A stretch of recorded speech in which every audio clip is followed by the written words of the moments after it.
Enjoy करते रहिए। So previous video lecture में हमने सिंपल पेंडुलम के बारे में आपको बताया था। सिंपल पेंडुलम में मैंने टाइम पीरियड निकाला था जिसमें कि हमारा टाइम पीरियड आया था 2π√L/g।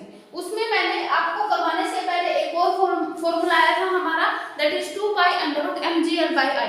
ठीक है, ये हमारे फॉर्मूले बहुत ही इंपॉर्टेंट है, आप इनको ध्यान रखना। मैं इसके न्यूमेरिकल भी आपको करवा दूंगी जब हमारा चैप्टर कंप्लीट होगा, तो मैं आपको उसके जो जितने भी हमने टॉपिक किए हैं सबके न्यूमेरिकल आपको करवा दूंगी। ठीक है, तो आज के वीडियो लेक्चर में हम देखते हैं that is composition of two simple harmonic motion in a same direction. यानी हमारे पास दो इक्वेशन है सिंपल हार्मोनिक मोशन की। ठीक है, एक तो हम मान लेते हैं, ऐसा करते हैं हम y1 is equal to a1 sine of omega t।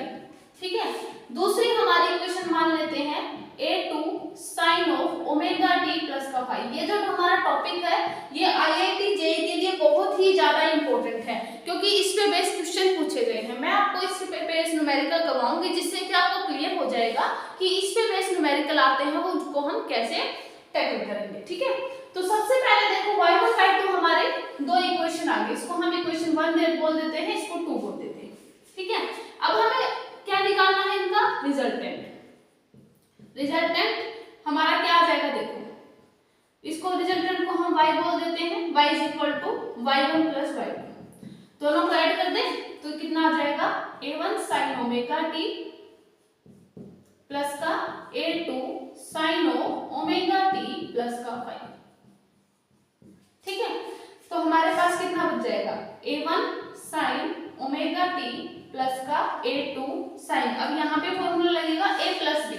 अब sine of a plus b का फॉर्मूला क्या होता है, sine a cos b plus का cos a साइन b, ये हमारा फॉर्मूला होता है। ठीक है, तो साइन a हमारा ओमेगा t, cos b तो cos फाई प्लस का cos a यानी cos ओमेगा t प्लस का साइन b यानी साइन फाई। a2 साइन साथ में आएगा ना, ये वाला हो गया हमारा साइन a cos b। ठीक है, फिर cos a साथ में साइन a भी तो आएगा ना। ठीक है, a2 cos a यानी हमारा cos omega t and sine of phi, है ना। तो अब हम क्या करेंगे, देखो ये जो साइन ओमेगा t है यहां से हम इसको कॉमन ले लेते हैं, तो a1 a2 cos फाई और साथ में हम क्या ले देते हैं साइन ओमेगा t कॉमन, और प्लस का क्या हो जाएगा, यहां से एज इट इज आ जाएगा, that is a2 cos omega t and sine phi. ठीक है, अब हम देखो क्या करते हैं, ये जो a1 a2 cos फाई है ना, इसको हम क्या रखते हैं, देखो a1 plus a2 cos phi को मैं रख देती हूँ that is r cos theta. ठीक है, और a2 sin फाई को रख देते हैं हमारा r sin थीटा। ठीक है, अब देखो क्या करेंगे हम, यहां से हमारा कितना आ जाएगा, देखो y is equal to a1 a2 की जगह पे हम क्या रख सकते हैं, that is r of cos theta sin omega t। ठीक है, प्लस a2 cos, a2 जो sin था उसकी जगह पे मैंने r sin थीटा रखा है, और साथ में कितना बन जाएगा cos ओमेगा t। ठीक है, ये हमारा आ गया रिजल्टेंट। तो यहाँ पे हमारे पास देखो y कितना बन जाएगा, r बन जाएगा। अब देखो ये मैंने बताया था कि हमारे पास किसका फॉर्मूला होता है, cos a sin b plus का sin a cos b। हमारे पास ये होता है sin of omega t plus का थीटा, है ना, sin a cos b plus का cos a sin b। तो ये हमारा हो गया रिजल्टेंट। अब हमें पता है जब रिजल्टेंट इस टाइप की हमारी सिंपल हार्मोनिक मोशन इक्वेशन आती है तो इस तरीके से हमारा जो रिजल्टेंट बनेगा वो कितना बनेगा, देखो अंडर रूट ऑफ a1 का स्क्वायर प्लस a2 का square plus 2a1 a2 cos theta. ठीक है, ये हमारा रिजल्टेंट बन जाएगा। अब तक हम करते आ रहे हैं जो भी हमने अलजेब्रा में वो जो मैंने वहां पे करवाया था ना हमारे पास कि हमारे जो वेक्टर्स होते हैं, तो उस केस में भी मैंने आपको ये वाला फॉर्मूला बताया था। तो हमारा रिजल्टेंट ये आ जाएगा। ठीक है, तो ये हमारा रिजल्टेंट हो गया। अब देखो हमारे पास यहाँ पे अगर हम टेंजेंट थीटा निकालना चाहें तो टेंजेंट थीटा हमारा देखो क्या बनेगा, ये वाली इक्वेशन है, ये वाली इक्वेशन है, तो टेंजेंट थीटा हमारा क्या होता है sin theta by cos theta. तो sin थीटा जब हम इनको डिवाइड करेंगे ये वाला, तो r से r कैंसिल, तो sin थीटा हमारा कितना है, that is a2 sin phi.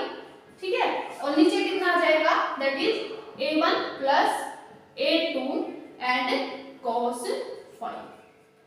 ठीक है, इतना आपको क्लियर हो गया होगा। मैं इसके बेस आपको न्यूमेरिकल करवाऊंगी। ठीक है, आप ऐसे बिल्कुल भी कंफ्यूज मत होना कि कैसे सॉल्व होंगे।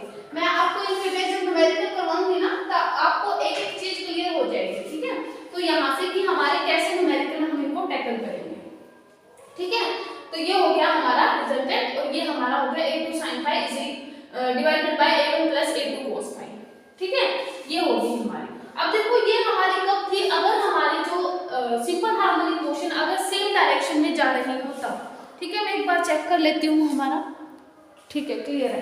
तो सेम डायरेक्शन में जा रही हूँ तब अब हम क्या करेंगे, अगर हमारे जो सिंपल हार्मोनिक मोशन है अगर वो राइट एंगल के साथ जो है जा रही है।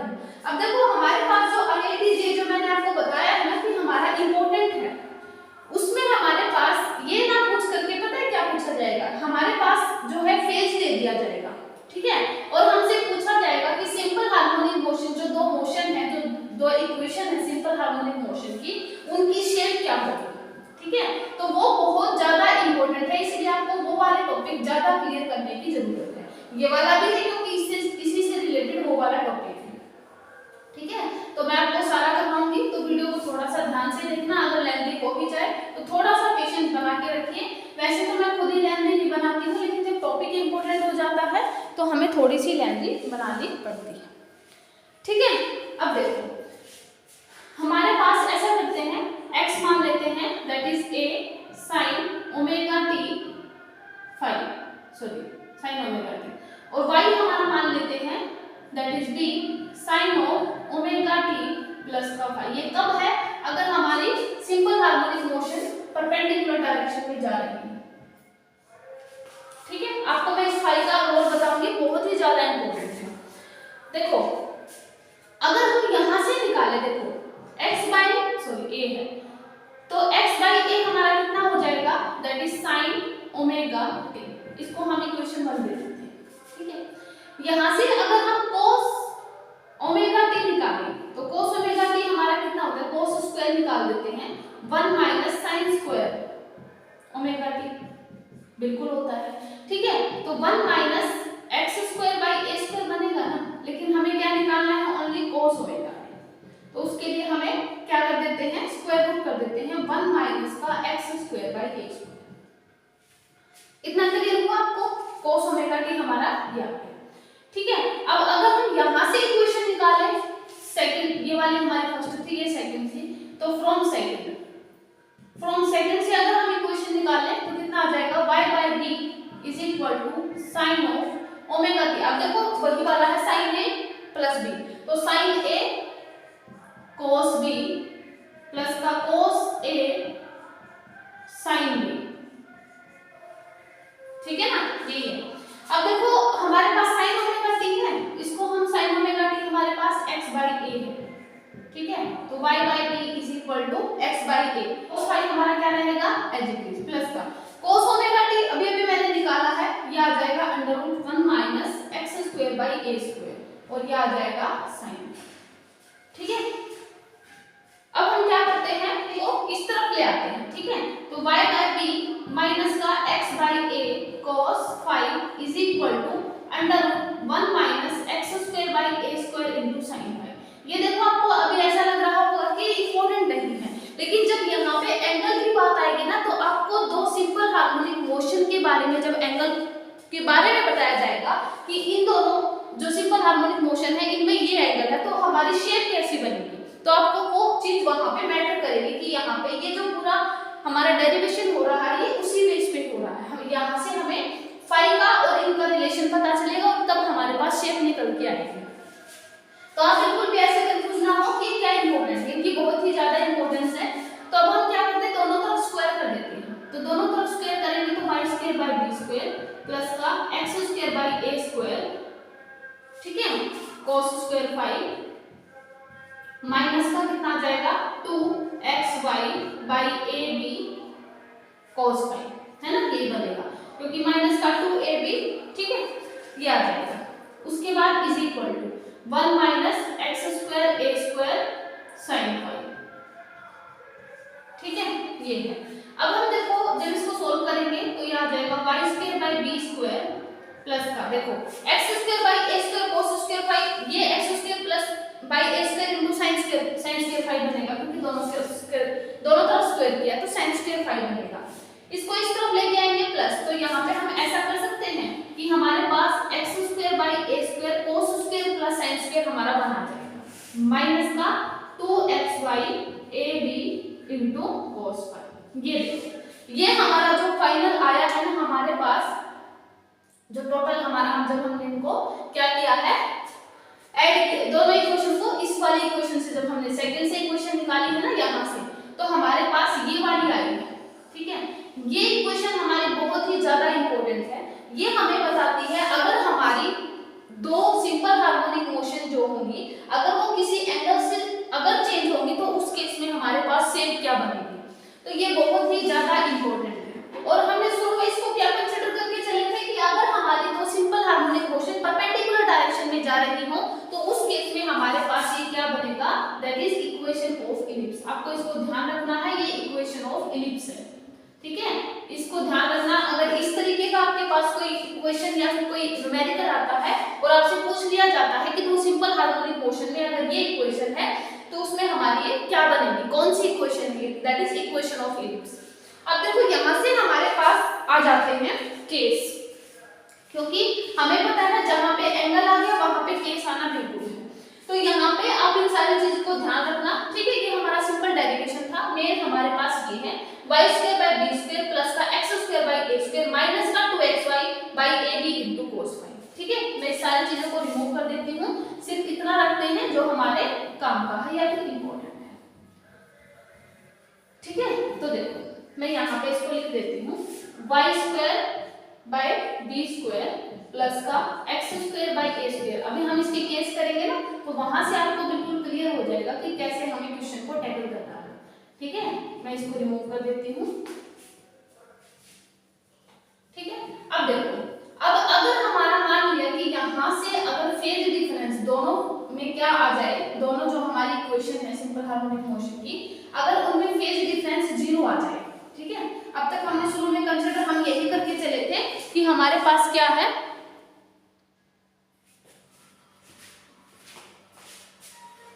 हमारे पास क्या है कि दोनों हमारे जो सिंपल हार्मोनिक मोशन इक्वेशन है वो परपेंडिकुलर डायरेक्शन में, इसलिए हमारी इलिप्स आ गई थी। केस फर्स्ट देखो, केस फर्स्ट अगर हमारा फाई जो है 0 आ जाता है, अगर फाई 0 बनेगा तो देखो हमारे पास क्या बन रहा है y square by b square plus का x square by a square minus का 2xy बाई ए बी।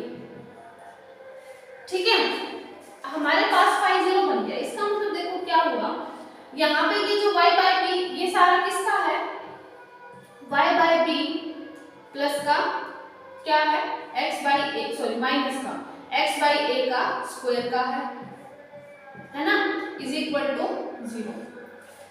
ठीक है, इज इक्वल टू सॉरी हमारे पास sin फाइव भी तो था ना साथ में, sin स्क्वायर फाइव था ना साथ में, इज इक्वल टू में इस स्क्वायर फाइव था ना हमारे राइट हैंड साइड में। ठीक है, क्योंकि हमारे पास ये भी था ना 1 minus x square by a square into sin square five right hand side में, तो ये वाला तो हम इनटू में मल्टीप्लाई करके ये वाला तो ले गए थे, लेकिन sin स्क्वायर फाइव तो वहां पे था ना, तो ये हमारा बचा हुआ था sin स्क्वायर फाइव। ठीक है, अगर मैंने वहां पे नहीं भी लिखा हो तो आप ध्यान रख लेना। ठीक है, तो हमारे पास y by b is equal to हमारे पास x बाई a आ जाएगा। ठीक है, तो हमारे पास कितना बन जाएगा y is equal to b by a into x। अब देखो ये हमारी किसकी इक्वेशन होती है, that is equation of a straight line. आपको उसको ध्यान रखना है, हमारे पास ये equation of a straight line होती है। ठीक है, ये हमारी है इक्वेशन ऑफ ए स्ट्रेट, ये हमारे आईआईटी जेईई में क्वेश्चन पूछे जाते हैं। मैं आपको बताऊंगी, लेकिन हमारा जो टॉपिक यहाँ पे जब हमारा जो ये चैप्टर क्लियर हो जाएगा ना बिल्कुल कंप्लीट, तब मैं आपको बताऊंगी कि हमारा ये इस टॉपिक पे ये क्वेश्चन है। ठीक है, आप वहां से बिल्कुल कंफ्यूज नहीं होंगे। तो ये हमारा अगर हमारा फाई 0 है तो हमारी equation of a straight line है इससे। अब हम लिखते हैं सेकंड केस, केस 2। अगर हमारा फाई जो है पाई है, ठीक है, अगर फाई हमारा पाई है तो हमारे पास देखो क्या बन जाएगा, y square by b square plus का x square by a square और माइनस का cos फाई, सॉरी साथ में cos फाई था ना, ये cos phi is equal to क्या बन जाएगा, cos फाई हमारे पास पाई है, फाई हमारे पास पाई है तो cos पाई माइनस 1 होता है, तो प्लस का 2xy बन जाएगा, प्लस का आ जाएगा ना ab, ठीक है। तो ये हमारे पास y बाई बी प्लस का x बाई a बन जाएगा, इसका पूरे का स्क्वायर, और is equal to sine phi हमारे पास 180 0 होता है, तो ये 0 हो जाएगा, ठीक है। अब देखो y इज इक्वल टू हमारे पास माइनस का b by a into x, ये भी हमारे पास equation of a straight line होती है ना, तो ये भी हमारी equation of a straight line बन गई, ठीक है, माइनस साइन के साथ equation of a straight line, ठीक है। अब देखो यहाँ से हमारे पास ये जो चीज थी ना, इसको आप डायग्राम से भी कर सकते हैं। देखो मान लिया कि इस तरीके से ये x है और ये y है, क्योंकि मैंने आपको शुरू में बताया कि मान लिया इनके बीच में फेज डिफरेंस 0, तो मान लिया फेज डिफरेंस 0 है दोनों के बीच में, इसका मतलब दोनों इस तरीके से जा रही होंगी, पहली इक्वेशन ये पहली मोशन ये होगी, दूसरी ये होगी।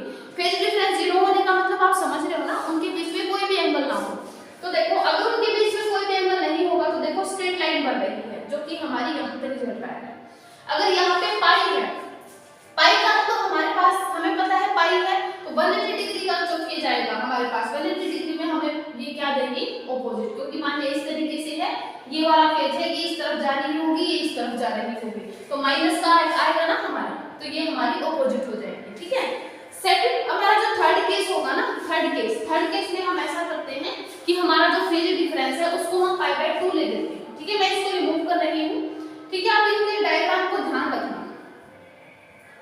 ठीक है, इसको मैं रिमूव कर देती हूँ, हमारा थर्ड केस लेके चलेंगे अब, ठीक है।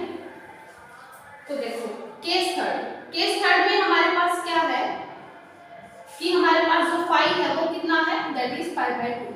अब देखो पाई बाय 2 का फेज डिफरेंस है, तो पाई बाय 2 का फेज डिफरेंस है, तो हमारे पास देखो y square by b square plus का x square by a square, और cos पाई हमारा 0 होता है और ये sin पाई 1 होता है। देखो ये हमारी किसकी इक्वेशन आती है, that is equation of A ellipse.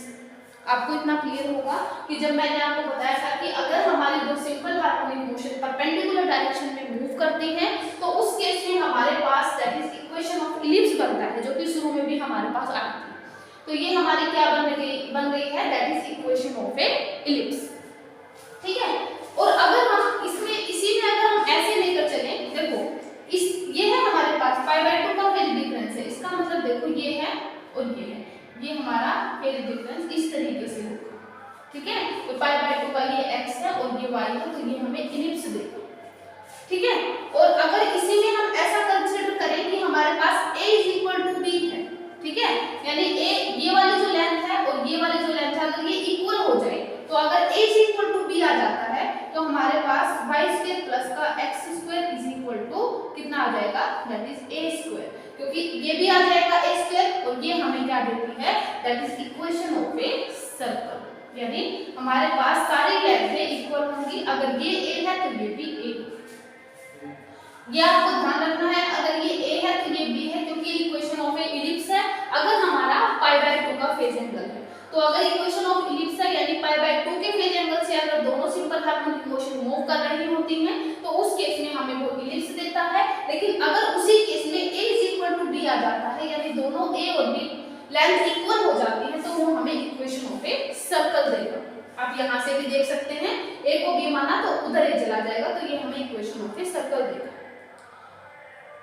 ठीक है। इतना क्लियर हुआ। तो आपको इनकी जो ये शेप जो आ रही है इनको आपको ध्यान रखना, ये बहुत ही ज्यादा इंपॉर्टेंट है।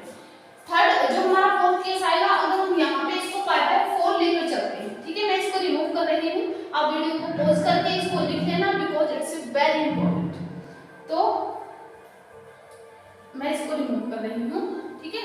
तो हमारा जो फोर्थ केस बनेगा, अगर हम इसको पाई बाय जो हमारा एंगल है उसको अगर हम पाई बाय 4 ले लेते हैं, तो पाई बाय 4 लेंगे तो देखो कितना बनेगा, y square by b square plus का x square by a square minus का 2xy बाय ab और साथ में cos फाई यानी 1 बाय √2, ठीक है, और इज इक्वल टू 1 बाय 2 बनेगा ना, क्योंकि sin स्क्वायर फाई 1 बाय 2। उसके बाद y square by b square plus का x square by a square, इसको हम सॉल्व करेंगे तो √2xy बाय ab और इज इक्वल इक्वल टू 1/2।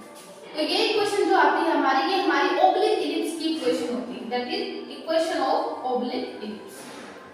ठीक है, ये हमारी ओब्लिक इलिप्स की इक्वेशन होती है। उम्मीद करती हूँ आपको इतना क्लियर हो गया होगा, क्योंकि ये बहुत ही ज्यादा इंपॉर्टेंट टॉपिक था। अगर हमारी सिंपल हार्मोनिक मोशन किसी फेज एंगल के साथ मूव करती है तो उस केस में हमारे पास शेप बनेगी। आपको ध्यान रखना है, अगर हमारा एंगल 0 पे आता है तो वो हमें स्ट्रेट लाइन देता है, अगर हमारा पाई के फेज एंगल से करेगा तो वो भी हमें इक्वेशन ऑफ स्ट्रेट लाइन देगा, लेकिन नेगेटिव साइन के साथ। उसके बाद अगर हमारा π/2 आता है तो वो हमें इलिप्स देता है। वहीं पे अगर उन दोनों साइड को अगर इक्वल कर देते हैं, या फिर हम ऐसा मान लें कि उनके एम्पलीट्यूड को इक्वल कर दें, तो वो हमें सर्कल देगा, है ना, सर्कल दे देगा। और वहीं पे और यहाँ पे अगर हमारा π/4 है तो वो हमारा ओब्लिक इलिप्स की इक्वेशन दे देगा। ये बिल्कुल इजी थे लेकिन इंपॉर्टेंट थे। तो उम्मीद करती हूँ यहाँ तक आपको लेक्चर बिल्कुल क्लियर हो गया होगा। सो आज के लेक्चर में हम इतना ही करेंगे। वीडियो को लाइक करते रहें,